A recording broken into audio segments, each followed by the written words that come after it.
For me, it's the visceral quality of it, the vibration, the wind, the sound, and then it's just really a great place to think, to feel, to get away. You know, when I don't ride a motorcycle, I go through withdrawal. It's not good for my health.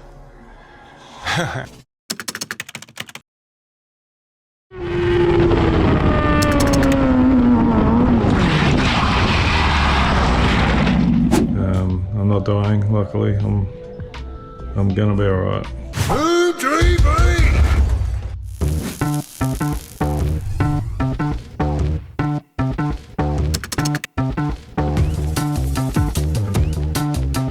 Fox's quick tip number 101, putting on grips. None of this garbage, trying to slide them on and other things.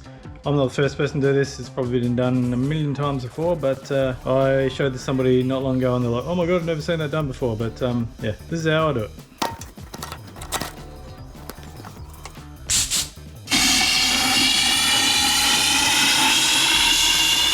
And a quick adjustment. It's that easy. Easy. Everything clears. Don't know what I just dropped. Didn't seem important. Alright, there you go. R&G brake lever protector, not the super cool carbon one, but the nice plastic one. These nice gel GP Pro grips. I may still take this off though because people, aka Billy McConnell, awesome legend dude. Alright, this is pretty cool. Ancient 1998, 21-year-old fireblade now. I've now decided to call it the HoonTV. Sounds good, it's angry.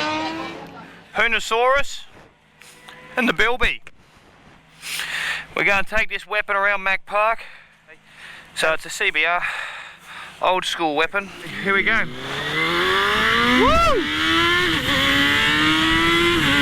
Coming down here. Oh, a little bit of brake action. Tipping into turn one. Hard on the gas now. Give a bit back for the right. Feel that power. Oh yeah, tip down here. Second gear here. Pick the gear up. Hard on the gas. Rep third. Let that bad boy out. Tip the air. Hit the AP. Keep tight to the left. Down one. Second gear. Back hard on the gas.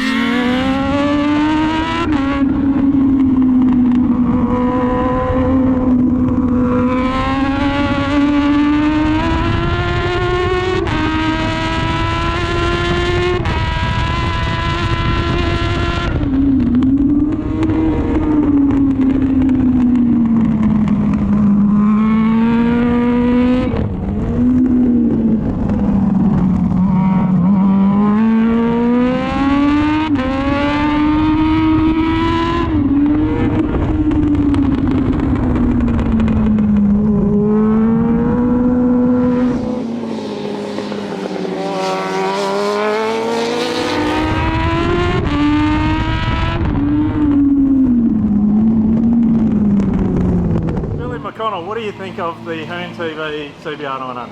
Mate, I didn't really want to hop on it and then I didn't want to get off. This thing's a weapon. This is probably the best handling bike I've had around here. I had so much fun then. I had a customer I was meant to take out, instructor, did a few laps with him and then just had to give it some berries, mate. It sounds so cool when you shut off. You got the popping and banging of the exhaust and that there. Other than the full false neutrals, fucking I had a ball on this thing, eh? I didn't want to come in. I can tell. Thank you very much. Made the suggestion once to fill up my bars with silicone, which I'll probably do, which helps with vibration problems that can cause pins and needles in your hands. Apparently, I do tend to get that a little bit. Sometimes it's probably because I'm holding the grips too tight, but I try to think about that a bit. This side's all on. Because this is the bike I crashed, no major damage, just a bent bar. It wasn't actually even bent that hard. It sort of just pushed and slipped around. So thankfully everything's marked up, everything lines up right now. Happy days! So yeah, getting this bike back together, and a few more little bits and pieces to order, and got to finish the rear subframe, but yeah, then I'll work out what to do with the paint job. Any suggestions, feel free to drop them in the comments below. I want to do something cool retro with it. Front end's all pretty much lined up and on, just got the Clecos that I've taken out. Now I can actually, I've got my nice sexy black Zeus fasteners here to go in, and they're going to go in and replace the Clecos, so I've got to drill everything out and then put these in the back. Everything's sort of jigged up in place, and I'll show you under the back here how I've done it. So I've got my main tabs here, everything. I've got the seat height right underneath. I need to build a plate to take the weight. That rhymes. So something underneath here, probably like an aluminium bracket that comes off the frame there. Under the back here, I haven't got my brackets done, but what I do have is I've trimmed the subframe. I'm going to make some sort of a filler plate in the back here, but basically I've got a piece clamped across there to make sure everything's straight this way, that way, lined up in the middle, and then I can make my brackets in there, and I've got the height pretty much sitting the height pretty much sitting the way I want it to. So yeah, it's looking pretty good, and then I'll just have to fit other stuff back into the back of it, but pretty happy with it so far. And I will at some stage, not going to pull it out now, but we'll show. This was a horrible piece of crap that I got with a tank. It is, I believe, a knockoff fuel filler. I did make the mistake of deciding to use it on my 92. Now I rode for about 500 meters, and then fuel pissed out everywhere, all over my pants and all sorts of stuff like that, because the rubber seal in it's a piece of junk, and the actual whole thing, even though it looks alright, the machining's kind of crap, it is a piece of junk, and that's why you only pay a small amount of money.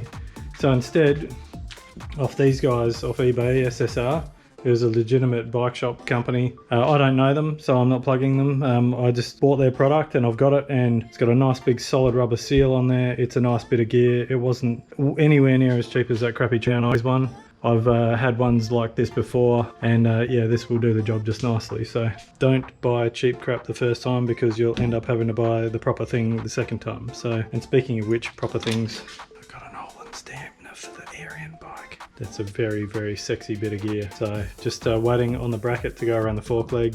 For now, I'm going to keep ripping into this, get these fairings all mounted up on the front, and then maybe tomorrow get into the back end, and then it's kind of ready for paint. Oh, the other thing I'm thinking of doing is doing what Arian did originally, because there's a stack of space up the front, is to remove the battery from the rear of the bike and put it up in the front end. By mounting it up in the front there with my extremely expensive pointer here, is that it is a little bit of added weight over the front end, so maybe better front end stability. That's what Arian did in the day, so a bit of science. Probably stop me from crashing again. Hello, motherfuckers. HoonTV! HoonTV! Oh, hello, Alan.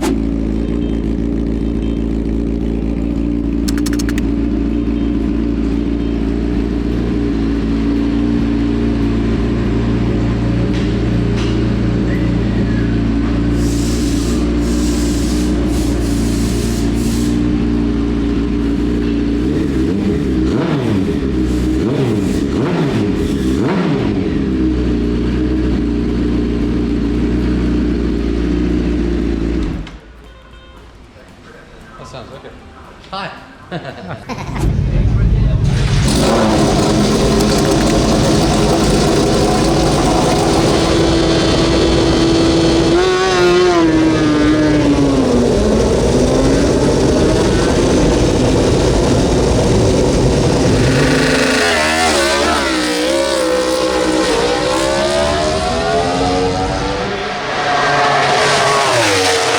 See, it's on camera, it sounds wicked. The rider's a bit eh? That's what I come to expect from that guy. Yeah.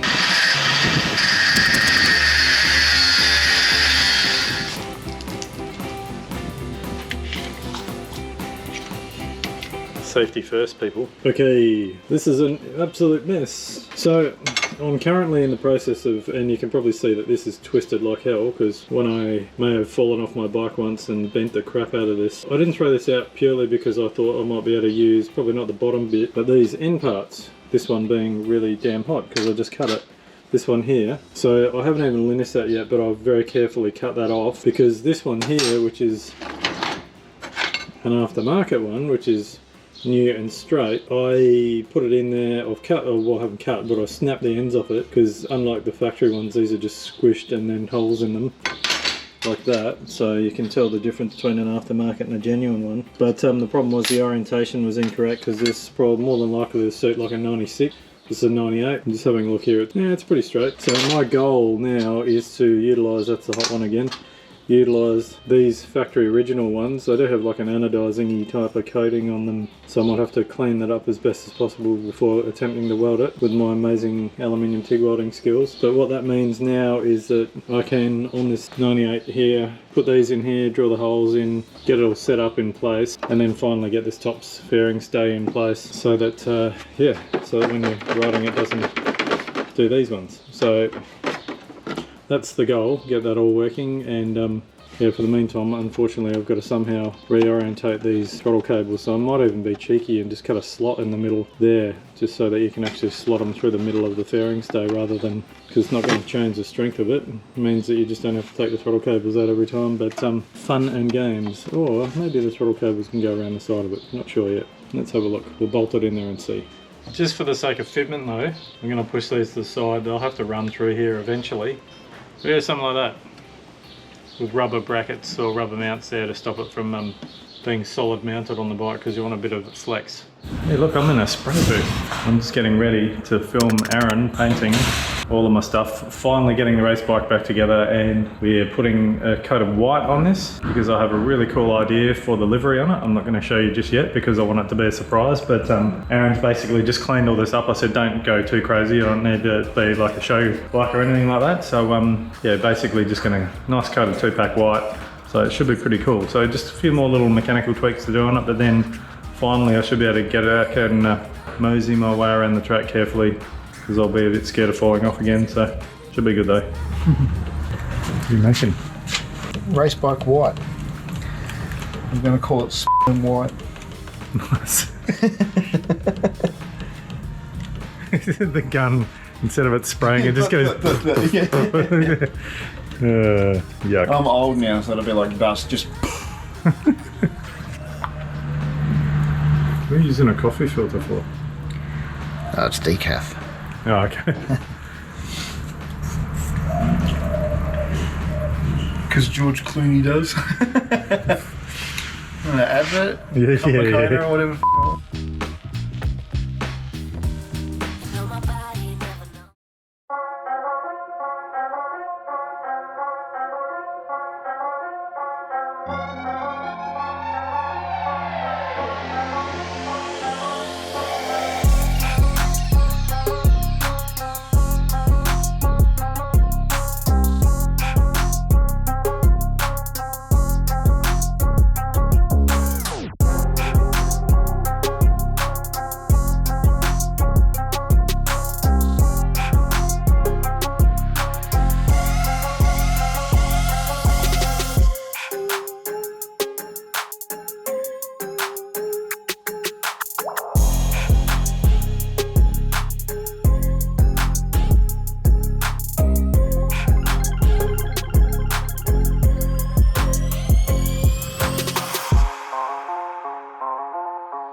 Alright, and there we have it.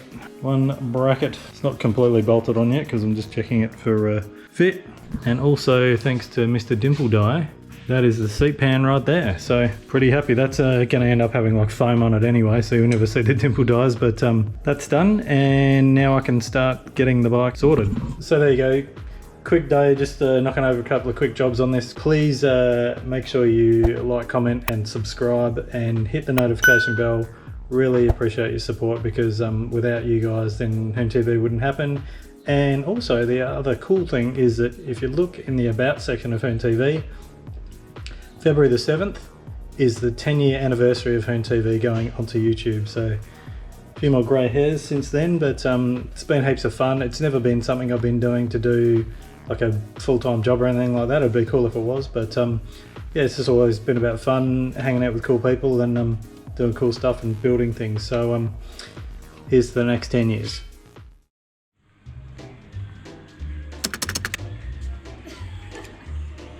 Oh look, it's the same as Tara Morrison. Hello. Oh, wow. Hello, Tim, how are you? It is. Hello, Alan.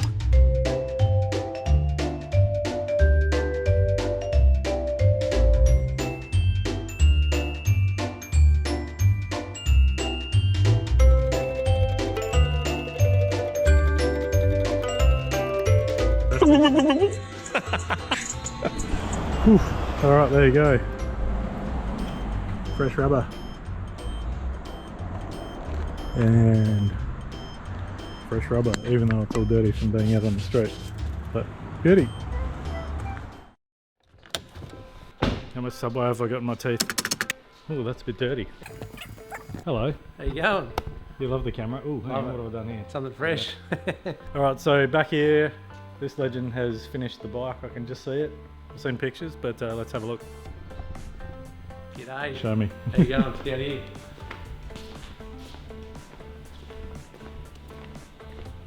Look at that.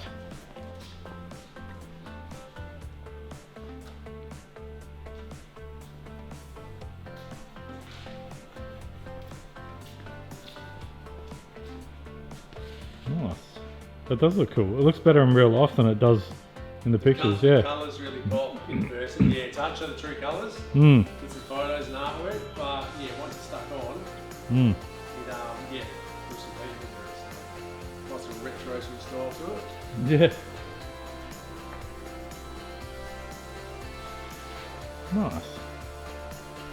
So the whole reason for this colour scheme is because one of my favourite bikes ever was the AMPM bike, Suzuka 8-hour type thing, and I saw that bike in real life at Motor Time Attack in 2018.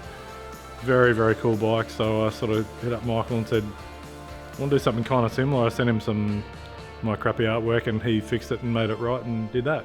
So now the bike's all done and it's all ready for me to take to the track and get dirty.